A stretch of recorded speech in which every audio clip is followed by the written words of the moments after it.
Thank you for tuning in. Today we have with us Mr. M.S. Ramanujam, IT Director, Equiniti India. M.S. Ramanujam joined Equiniti India in 2006 with a strong IT experience of over 23 years in various technologies.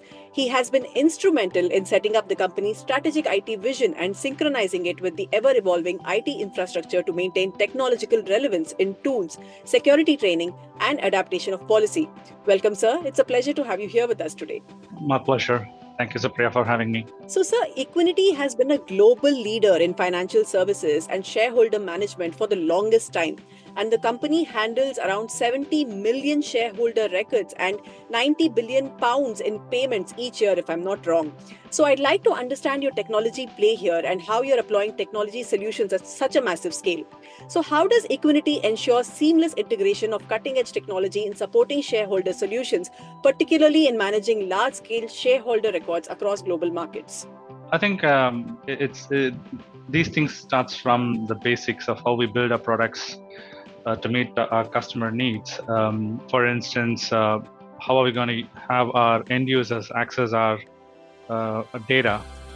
We look at some of the state-of-the-art ways of doing these things. For instance, we use, like for instance, cross-platform applications, trying to use some of the latest UI, UX technologies and frameworks available to provide the best user experience across all form factors, integrating our telephony platform with our applications using APIs so that our agents can perform better, therefore giving a better user experience to our clients who are on the call.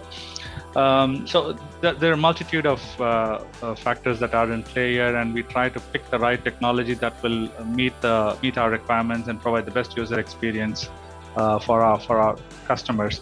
And like you said, we work with some of the largest clients in the UK and in the US.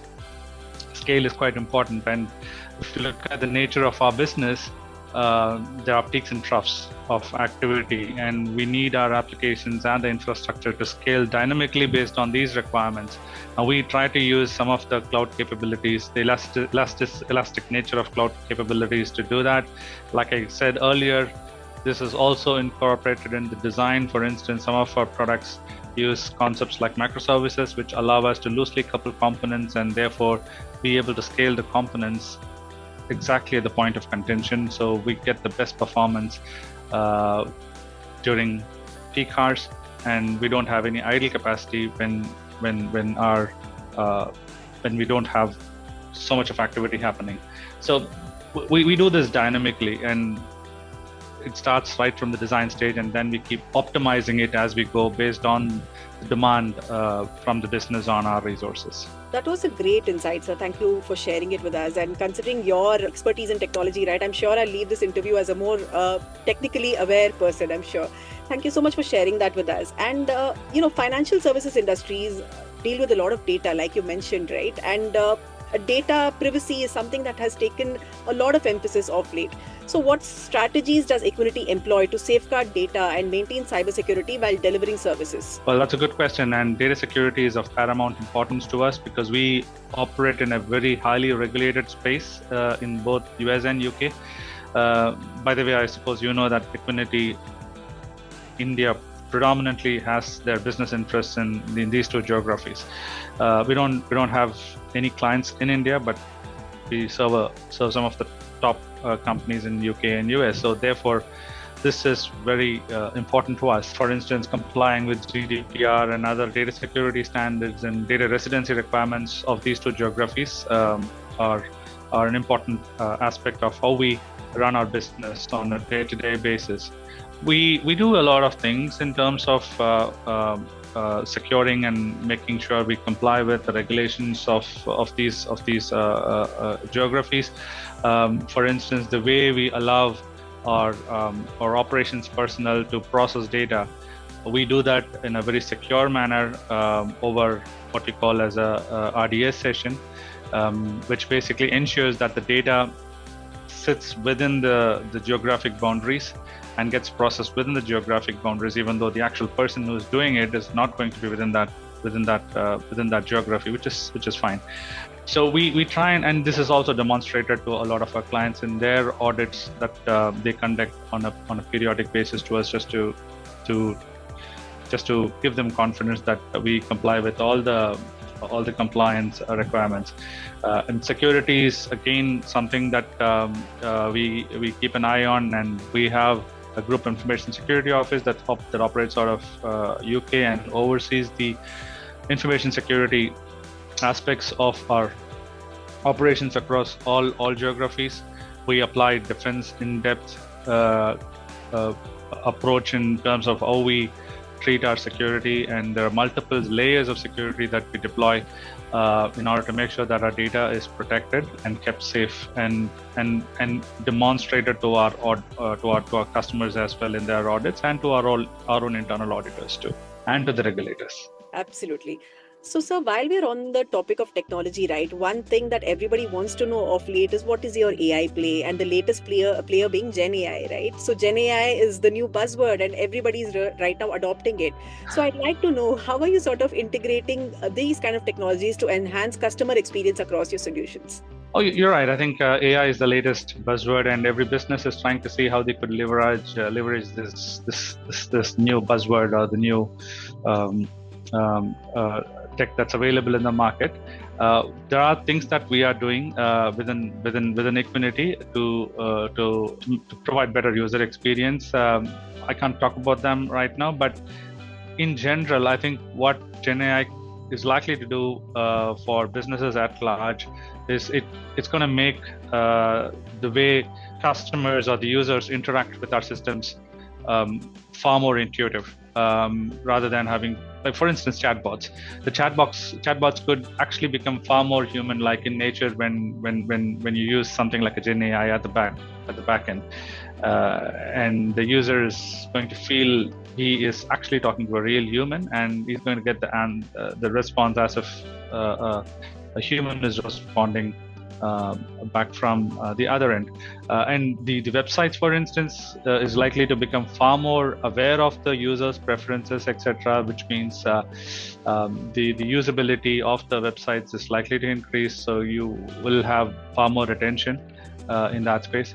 So these are some of the things that I think Gen AI is likely to offer to businesses in terms of how businesses interact with customers, or the other way around, how customers interact with businesses. Right. And, personally, sir, I'm very excited that we are discussing all these technologies when it comes to the financial services industry, because the financial services industry in India, at least, used to be viewed as something that is fraught with legacy challenges. But it has moved on from that now. Yeah. Right. And it has moved on from that now. And, right now, even the financial services industry is applying technologies like Gen AI and things like that. So how do you sort of ensure that your solutions remain relevant and competitive in this evolving financial services landscape? Well, I guess the simple answer to that question is to be aware of the developments in the industry, keeping an eye on what the customers are looking for, and how do we make how do we provide more value to the customers. And the market space is highly competitive in nature, so we got to stay on top all the time. So it's just about being fully aware. The second part is to look at what the regulators are looking for and stay ahead of the game. Regulators, regardless of the geography, they want to make sure that they have as much visibility, particularly in the financial services space, as much visibility as possible in terms of what's going on, for obvious reasons. And they keep coming up with newer rules and controls and things like that. So the other aspect is to look at what the regulators are looking for, and then try and offer them, or try and build that into our products, so that it's available, and we tick the boxes as and when the regulators are ready to implement those controls. The RegTech space, I mean, that in itself has become a buzzword now, right? RegTech, and there's a lot of things that we do in that space. KYC is probably not the way we used to do KYC 10 years ago, even in India for that matter. It's improved a lot, and as more and more systems become connected, I think this is likely to get more and more better, and we will be looking at all these developments, and we'll make sure that some of these capabilities get built into our products so that we offer better service to our customers.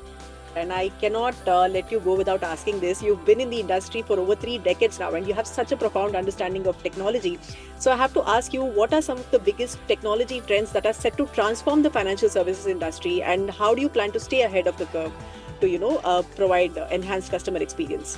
Well, I kind of touched upon some of these topics in my answers to your previous questions, but the key things that from my personal view, is that's likely to transform the financial services industry is, one is AI and ML capabilities. I think that's likely to impact this industry significantly in a very positive manner. Chatbots is one aspect of it, but that's probably the trivial side.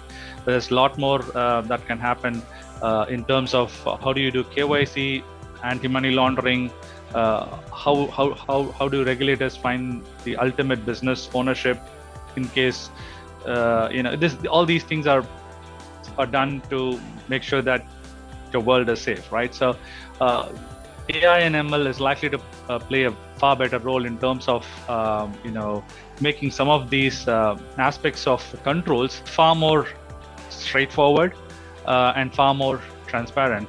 And like I said, as more and more systems get joined up, I think this is going to get even more better. Rich tech, I guess it's constantly evolving, and some of these things that I talked about now are probably what's happening right now, but it's likely to get far more better as days go by. And in fact, I think at some point regulators will probably be able to have information in real time and then be able to act far more swiftly as these technologies mature, and they are able to have information at hand far more quicker than how it is. And as businesses, we will also be able to provide some of those information to the regulators to do their job far better than how they do now. So yeah, I mean, I think if you look at Equiniti, we look at all these emerging trends, and for instance, we just completed a conference in the UK where we invited a lot of our clients to let them have a peek of what we're doing in some of these areas, for instance, T+1 settlements and things like that. Of course, we also invite a lot of feedback, which then goes into our product. There's a dedicated product team that makes sure that these inputs are taken on board and then appropriately implemented in the products and our services to our customers. So it's constant feedback between Equiniti, our customers, and the regulator. So it's a cycle. So we keep watching and listening to what they say, and then we try and build these things into our product using some of these technologies that I talked about. Thank you so much, sir. And of course, those who take constant feedbacks are the ones who survive and thrive. And I must say, it was an absolute pleasure talking to you. I have so much of a better understanding of how technology is being applied in the financial services industry, and of course, in Equiniti's play here as well. And I'm sure our audience will as well after watching this interview. Thank you so much for your time. It was an absolute pleasure chatting with you today. Thank you very much.